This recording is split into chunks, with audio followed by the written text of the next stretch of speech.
ਜਿਹੜਾ ਨਾ ਕੈਮਰੇ ਦੇ ਸਾਹਮਣੇ ਆਉਣਾ, हाँ जी। ਅਗਰ ਵੇਖਿਆ ਜਾਏ ਨਾ ਤੇ ਹਰ ਬੰਦਾ ਹੀ ਕੈਮਰੇ ਦੇ ਸਾਹਮਣੇ ਹੈ। हाँ जी। जबरदस्त। ਇੱਕ ਉਹ ਵੀ ਕੈਮਰਾ ਹੈ ਕਿ ਜਿਹਦੇ ਸਾਹਮਣੇ ਸਾਰੀ ਦੁਨੀਆ ਹੈ। अल्लाह दी जात। ਜਾ जी। ਹਰ ਬੰਦੇ ਦਾ ਪਲ ਪਲ ਦੀ ਖਬਰ ਉਹ ਜਨਾਬ ਰਿਕਾਰਡ ਹੋ ਰਹੀ ਹੈ। रिकॉर्ड बिल्कुल हो रही है। ਉਸ ਕੈਮਰੇ ਤੋਂ ਕੋਈ ਨਹੀਂ, ਕੋਈ ਬੰਦਾ ਨਾ ਸ਼ਰਮਾਂਦਾ ਹੈ, ਨਾ ਘਬਰਾਉਂਦਾ ਹੈ, ਨਾ ਕੋਈ ਬੰਦਾ ਡਰਦਾ ਹੈ। ਉਂਝ ਅਕਸਰ ਬੰਦੇ ਕਹਿੰਦੇ ਨੇ ਕਿ ਜੀ ਉਹ ਜੀ ਅਸੀਂ ਕੈਮਰੇ ਦੇ ਸਾਹਮਣੇ ਨਹੀਂ ਆ ਸਕਦੇ, ਸਾਡੇ ਕੋਲ ਕੈਮਰੇ ਦੇ ਸਾਹਮਣੇ ਆਉਣ ਨਹੀਂ ਆਉਂਦਾ। ਤੁਸੀਂ ਦੇਖਦੇ ਹੋ ਅਕਸਰ ਬੰਦੇ ਜਿਹੜੇ ਹੁੰਦੇ ਨੇ, ਉਹਨਾਂ ਨਾਲ ਕੋਈ ਗੱਲ ਕਰੀਏ ਕਿ ਯਾਰ ਹੈ ਤੂੰ ਗੱਲ ਕਰਨਾ ਪਿਆ ਤੇ ਦੀ ਅਗਰ ਵੀਡੀਓ ਬਣਾਈਏ, ਚਲੋ ਕੋਈ 4 ਜੀ ਵੇਖ ਲੈਣ ਦੇ, ਚੰਗੀ ਗੱਲ ਏ, ਸਬਕ ਅਮੋਜ਼ ਗੱਲ ਏ, ਨਸੀਹਤ ਵਾਲੀ ਗੱਲ ਏ, जी जी जी। ਤੇ ਕੋਈ 4 ਜੀ ਵੇਖ ਲੈਣ ਦੇ, ਸ਼ਾਇਦ ਕੋਈ ਗੱਲ ਕਿਸੇ ਦੇ ਪੱਲੇ ਪੈ ਜਾਏ ਹੈਂ। हाँ जी।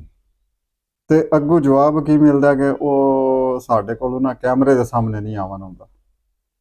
ਠੀਕ ਹੈ, ਚਲੋ ਕੁਝ ਬੰਦੇ ਹੁੰਦੇ ਨੇ ਉਹਨਾਂ ਨੂੰ ਕੈਮਰੇ ਦੇ ਸਾਹਮਣੇ ਆਉਂਦਿਆਂ ਉਹਨਾਂ ਨੂੰ ਸ਼ਰਮ ਆਉਂਦੀ ਹੈ, ਜਾਂ ਡਰਦੇ ਨੇ, ਜਾਂ ਝਕਦੇ ਨੇ।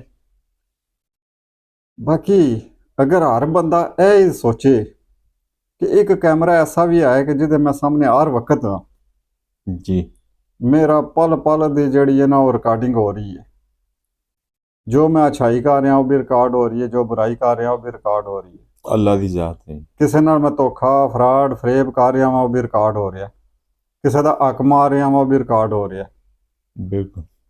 ਠੀਕ ਹੈ, ਉਹ ਜੋ ਕੁਝ ਰਿਕਾਰਡ ਹੋ ਰਿਹਾ ਹੈ ਉਹ ਇੱਕ ਟਾਈਮ ਆਉਣਾ ਹੈ ਜੋ ਸਾਹਮਣੇ ਸਭ ਕੁਝ ਮਨੂ ਨਾਲ ਸਾਹਮਣੇ ਦਿਖਾਇਆ ਜਾਣਾ ਹੈ। ਤੇ ਜਿਸ ਵਕਤ ਸਾਹਮਣੇ ਸਭ ਕੁਝ ਦੇਖ ਰਿਹਾ ਹੁੰਨਾ ਤੇ ਉਸ ਵਕਤ ਫਿਰ ਬੰਦੇ ਨੇ ਇਕੱਲਿਆਂ ਨਹੀਂ ਵੇਖਦਿਆ ਹੁੰਨਾ ਪਿਆ। ਉਸ ਵਕਤ ਸਾਰਿਆਂ ਨੇ ਉਹਦੇ ਮਕਸਦ ਦੇ ਘਰ ਨੇ, ਉਹਦੇ ਫੈਮਿਲੀ ਨੇ, ਉਹਦੇ ਮਾਂ-ਬਾਪ ਨੇ, ਹਰ ਕਿਸੇ ਨੇ ਉਹ ਦੇਖਦਿਆ ਹੁੰਨਾ ਪਿਆ। ਉਸ ਵਕਤ ਬੰਦੇ ਦੇ ਕੋਲ ਕੀ ਜਵਾਬ ਹੋਵੇਗਾ? ਉਸ ਵਕਤ ਨੂੰ ਡਰ ਕੇ ਬੰਦਿਆਂ ਦੇ ਲੂੰ ਕਿਉਂ ਨਹੀਂ ਕੰਬਦੇ? ਉਸ ਕੈਮਰੇ ਦੇ ਸਾਹਮਣੇ ਕਿਉਂ ਨਹੀਂ ਬੰਦੇ ਦਾ ਦਿਲ ਕਰਦਾ ਕਿ ਮੈਂ ਹਮੇਸ਼ਾ ਉਹ ਕੰਮ ਕਰਾਂ ਕਿ ਜਿਸ ਵਕਤ ਉਹ ਮੈਨੂੰ ਦਿਖਾਇਆ ਜਾਏਗਾ ਤੇ ਮੇਰੇ ਵਾਸਤੇ ਉਹ ਫਖਰ ਹੋਵੇ, ਨਾ ਕਿ ਸ਼ਰਮਿੰਦਗੀ ਹੋਵੇ। ਅੱਜ ਭਰਾ ਜਿਹੜੇ ਨੇ ਉਹ ਭੈਣਾਂ ਦੇ ਹੱਕ ਮਾਰਦੇ ਨੇ, ਜਿਹੜਾ ਉਹਨਾਂ ਦਾ ਹੱਕ ਬਣਦਾ ਉਹ ਮਾਰ ਲੈਂਦੇ ਨੇ। ਭੈਣਾਂ ਭਰਾਵਾਂ ਦੇ ਹੱਕ ਮਾਰਦੀਆਂ ਨੇ ਪਈਆਂ। ਕੱਲ੍ਹ ਦਾ ਇੱਕ ਵਾਕਿਆ ਸੁਣਿਆ ਕਿ ਇੱਕ ਭਰਾ ਤੇ ਭੈਣ ਦਾ ਮਸਲਾ ਕਿ ਜ਼ਮੀਨ ਸੀ, ਸਿਰਫ 1 ਕਨਾਲ ਜ਼ਮੀਨ। 1 ਕਨਾਲ ਜ਼ਮੀਨ ਵਾਸਤੇ ਉਹ ਪਹਿਲਾਂ ਭੈਣ ਨੇ ਜਿਹੜੀ ਹੈ ਉਹਦੇ ਵਿੱਚੋਂ ਕਨਾਲ ਦੇ ਵਿੱਚੋਂ 12 ਮਰਲੇ ਭੈਣ ਨੇ ਲੈ ਲਈ। 8 ਮਰਲੇ ਜ਼ਮੀਨ ਰਹਿ ਗਈ ਸੀ, ਬਾਕੀ ਉਹ ਰੋਡ ਦੇ ਉੱਤੇ ਸੀ। ਇਹ ਸੱਚਾ ਹਕੀਕਤ ਦਾ ਵਾਕਿਆ ਹੈ। जी जी जी। ਸਾਡੇ ਕੋਲੋਂ ਮੇਰਾ ਦੋਸਤ ਹੋ ਗਿਆ ਉਸ ਫੌਤਗੀ ਤੇ ਉਹਦਾ ਮਾਮਾ ਹੈ ਜਿਹਦਾ ਇਹ ਵਾਕਿਆ ਹੈ। ਠੀਕ ਹੈ, ਤੇ ਦੂਸਰੀ ਉਹਦੀ ਮਾਸੀ ਹੈ। ਭੈਣ ਨੇ ਭਰਾ ਕੋਲੋਂ 12 ਮਰਲੇ ਪਹਿਲਾਂ ਹੀ ਲੈ ਲਈਏ। ਫਿਰ ਜਨਾਬ ਮਕਸਦ ਇਹ ਕਿ ਜਿਹੜਾ ਮੁੰਡਾ ਗਿਆ ਨਾ ਉਹਦੀ ਅੰਮੀ ਦੇ ਕਜ਼ਨ ਨੇ ਦੋਵੇਂ, ਉਹ ਭੈਣ ਭਰਾ। 8 ਮਰਲੇ ਜਿਹੜੀ ਰਹਿ ਗਈ ਉਹ ਜਨਾਬ ਭਰਾ ਨੇ ਮਿਹਨਤ ਮਜ਼ਦੂਰੀ ਕਰਦਾ, ਉਹਦੇ ਬੱਚੇ ਛੋਟੇ ਨੇ, ਉਹਨੇ ਜਨਾਬ ਆਪਣੀ ਮਿਹਨਤ ਮਜ਼ਦੂਰੀ ਕਰਕੇ ਕੋਈ ਜੋੜ ਜੱਪਾ ਕਰਕੇ ਨਾ ਤੇ ਉਹਨੇ ਜਨਾਬ ਉਹਦੀ 4 ਦੀਵਾਰੀ ਕੀਤੀ ਹੈ, ਜਿਹੜੀ 8 ਮਰਲੇ ਬਾਕੀ ਰਹਿ ਗਈ। 12 ਮਰਲੇ ਤੇ ਮਕਸਦ ਹੈ ਕਿ ਆਪਣਾ ਪਹਿਲਾਂ ਹੀ ਲੈ ਗਈ ਹੈ ਨਾ ਭੈਣ। 8 ਮਰਲੇ ਬਾਕੀ ਰਹਿ ਗਈ, ਉਹ ਉਹਨੇ 4 ਦੀਵਾਰੀ ਕੀਤੀ ਹੈ ਭਰਾ ਨੇ। ਉਹ ਸੁਬਾਹ ਆਇਆ ਤੇ ਦੇਖਿਆ ਤੇ ਜਨਾਬ ਉਹ ਭੈਣ ਦਾ ਜਿਹੜਾ ਮੁੰਡਾ ਨਾ, ਭੈਣ ਵਾਹਵਾ ਵਸਦੀ ਏ, ਖਾਂਦੇ ਪੀਂਦੇ ਨੇ। ਉਹ ਭੈਣ ਦੇ ਮੁੰਡੇ ਨੇ ਮਤਲਬ ਕਿ ਉਹਦੇ ਭਾਂਜੇ ਨੇ, ਉਹ ਜਨਾਬ 4 ਦੀਵਾਰੀ ਜਿਹੜੀ ਉਹ ਢਾਹ ਦਿੱਤੀ ਹੈ। ਉਹ ਮਾਮੇ ਨੇ ਆਖਿਆ ਵੀ ਇਹ ਕੀ ਗੱਲ ਹੈ, ਕਿੰਨੇ ਢਾਈ ਹੈ?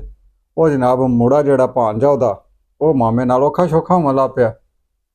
ਭੈਣ ਆ ਗਈ ਹੈ, ਭੈਣ ਨੇ ਵੀ ਆ ਕੇ ਮਕਸਦ ਕਿ ਭਰਾ ਨੂੰ ਕੋਈ ਵਾਹ ਨਾ ਕੋਈ ਜੋ ਕੁਝ ਹੁੰਦਾ ਫਿਰ ਇਹੋ ਜਿਹੀਆਂ ਥਾਵਾਂ ਤੇ ਇਹੋ ਜਿਹੀਆਂ ਗੱਲਾਂ ਦੇ ਵਿੱਚ ਉਹ ਕੀਤਾ। ਜੀ ਜੀ ਜੀ ਉਹ ਭਰਾ ਨੇ ਸੁਣਨ ਵਿੱਚ ਆਉਂਦਾ ਕਿ ਭਰਾ ਨੇ ਇਹ ਗੱਲ ਕੀਤੀ, ਉਹਨੇ ਆਖਿਆ ਭੈਣੇ ਇੰਝ ਕਰ ਭਈ ਚੱਲ ਆ ਜਾ ਬਹਿ ਕੇ ਗੱਲਬਾਤ ਕਰ ਲੈਨੇ ਆ, ਜਿਹੜਾ ਵੀ ਮਸਲਾ ਹੈ ਉਹਨੂੰ ਅਸੀਂ ਬਹਿ ਕੇ ਮੁਕਾ ਲੈਨੇ ਹੱਲ ਕਰ ਲੈਨੇ ਆ। ਮਤਲਬ ਕਿ ਭੈਣ ਨੇ ਵੀ ਤਾਂ ਭਾਂਜੇ ਨੇ ਵੀ ਜਿੱਥੋਂ ਤੱਕ ਹੋ ਸਕਿਆ ਜਿਤਨਾ ਹੋ ਸਕਿਆ ਜਨਾਬ ਉਸ ਨੂੰ ਆਇਆ। ਉਹਨਾਂ ਨੇ ਆਖਿਆ ਕਿ ਅਸੀਂ ਇਹ ਵਲਨ ਨਹੀਂ ਦੇਣੀ, ਅਸੀਂ ਵੇਖਨੇ ਆ ਕੌਣ ਵਲਦਾ। ਠੀਕ ਹੈ, ਉਹ ਜਨਾਬ ਭਰਾ ਜਿਹੜਾ ਉਹ ਜਨਾਬ ਉੱਥੋਂ ਉਹਨੂੰ ਅਟੈਕ ਹੋਇਆ, ਉਹ ਡਿੱਗਿਆ, ਉਹਨੂੰ ਲੈ ਕੇ ਜਨਾਬ ਘਰ ਗਏ ਨੇ ਜਿਸ ਵਕਤ, ਤੇ ਘਰ ਜਾ ਕੇ ਤਾਂ ਦਮ ਦੇ ਗਿਆ ਭਰਾ, ਜੀ ਦਮ ਦੇ ਗਿਆ। ਬਾਜੀ ਅੱਲਾ ਦੀ ਉਹਨੂੰ ਮਰਜ਼ੀ। 8 ਮਰਲੇ ਜਗ੍ਹਾ। ਠੀਕ ਹੈ, ਚਲੋ ਬਾਅਦ ਵਿੱਚ ਉਹ ਸ਼ਾਇਦ ਉਸੇ ਭੈਣ ਨੂੰ ਮਿਲ ਜਾਏ, ਪਰ ਉਹ ਜਿਹੜਾ ਜਾਂਦਾ ਰਿਹਾ ਉਹਦੇ ਬੱਚੇ ਜਿਹੜੇ ਨੇ ਉਹਨਾਂ ਦਾ ਕੌਣ ਵਾਲੀ ਵਾਰਸ। ਮਤਲਬ ਗੱਲ ਕਰਨੇ ਦਾ ਇਹ ਵੇ ਕਿ ਕਿਆ ਇਸ ਤਰ੍ਹਾਂ ਦੇ ਕੰਮ ਕਰਦਿਆਂ ਬੰਦੇ ਨਹੀਂ ਸੋਚਦੇ ਹਨ ਕਿ ਅਸੀਂ ਕੈਮਰੇ ਦੇ ਸਾਹਮਣੇ ਆ। ਉਹ ਸਭ ਕੁਝ ਕੈਮਰੇ ਨੇ ਕੋਈ ਨਹੀਂ ਰਿਕਾਰਡ ਕੀਤਾ ਹੋਣਾ। ਬਿਲਕੁਲ ਕੀਤਾ ਹੋਣਾ ਜੀ, ਅੱਲਾ ਦੀ ਜ਼ਾਤ। ਉਹ ਜਿਹੜਾ ਕੈਮਰਾ ਹੈ ਉਹਦੇ ਵਿੱਚ ਉਹ ਆ ਗਿਆ ਸਭ ਕੁਝ। ਕਹਿੰਦੇ ਨੇ ਨਾ, ਅਕਸਰ ਬੰਦੇ ਕਹਿੰਦੇ ਨੇ, ਖਾਸ ਕਰਕੇ ਆਹ ਜਿਹੜੇ ਹੁੰਦੇ ਨੇ ਨਾ ਮਕਸਦ ਕਿ ਵਡੇਰੇ, ਅਕਸਰ ਬੰਦੇ ਕਹਿੰਦੇ ਨੇ ਕਿ ਜੀ ਦੁਨੀਆ ਨੂੰ ਕੰਟਰੋਲ ਵਿੱਚ ਰੱਖਣ ਵਾਸਤੇ ਨਾ ਦੁਨੀਆ ਦੇ ਸੁੱਚ ਜਿਹੜੇ ਨੇ ਉਹ ਆਪਣੇ ਹੱਥ ਵਿੱਚ ਕਰਨੇ ਪੈਂਦੇ ਨੇ। ਅਕਸਰ ਨਾ ਵਡੇਰੇ ਵੀ ਆ ਨਸੀਹਤਾਂ ਵੀ ਕਰਦੇ ਨੇ ਕਿ ਦੁਨੀਆ ਨੂੰ ਅਗਰ ਆਪਣੇ ਕੰਟਰੋਲ ਵਿੱਚ ਰੱਖਣਾ ਜੇ ਤਾਂ ਦੁਨੀਆ ਦੇ ਸੁੱਚ ਜਿਹੜੇ ਨੇ ਉਹ ਆਪਣੇ ਹੱਥ ਵਿੱਚ ਰੱਖਣਾ ਪੈਂਦੇ ਨੇ। ਪਰ ਆ ਭੁੱਲ ਜਾਂਦੇ ਹਾਂ ਅਸੀਂ ਕਿ ਇੱਕ ਉਹ ਵੀ ਹੈ ਜਿਹਦੇ ਹੱਥ ਦੇ ਵਿੱਚ ਮੇਨ ਸੁੱਚ ਹੈ। ਅਗਰ ਕਿਸੇ ਵਕਤ ਉਹਨੇ ਉਹ ਮੇਨ ਸੁੱਚ ਹੀ ਆਫ ਕਰ ਦਿੱਤਾ ਤੇ ਫਿਰ ਇਹਨਾਂ ਸੁੱਚਾਂ ਦੀ ਕੀ ਬੁਨਿਆਦ ਰਹਿ ਜਾਏਗੀ। ਬੜੇ ਵੱਡੇ ਵਰਿਆਮ ਜਿਨ੍ਹਾਂ ਨੇ ਕਦੇ ਦੁਨੀਆ ਦੇ ਆਪਣੇ ਸ਼ਮਲੇ ਜਿਹੜੇ ਨੇ ਉਹ ਨੀਵੇਂ ਨਹੀਂ ਹੋਣ ਦਿੱਤੇ, ਆਪਣੀਆਂ ਪੱਗਾਂ ਦੇ ਸ਼ਮਲੇ ਨੀਵੇਂ ਨਹੀਂ ਹੋਣ ਦਿੱਤੇ, ਉਹਨਾਂ ਨੂੰ ਅਸੀਂ ਵੇਖਨੇ ਵੀ ਆ ਕਿ ਅੱਜ ਉਹ ਬੇਬਸ ਮੰਨੂ ਮਿੱਟੀ ਦੇ ਥੱਲੇ ਪਏ ਨੇ।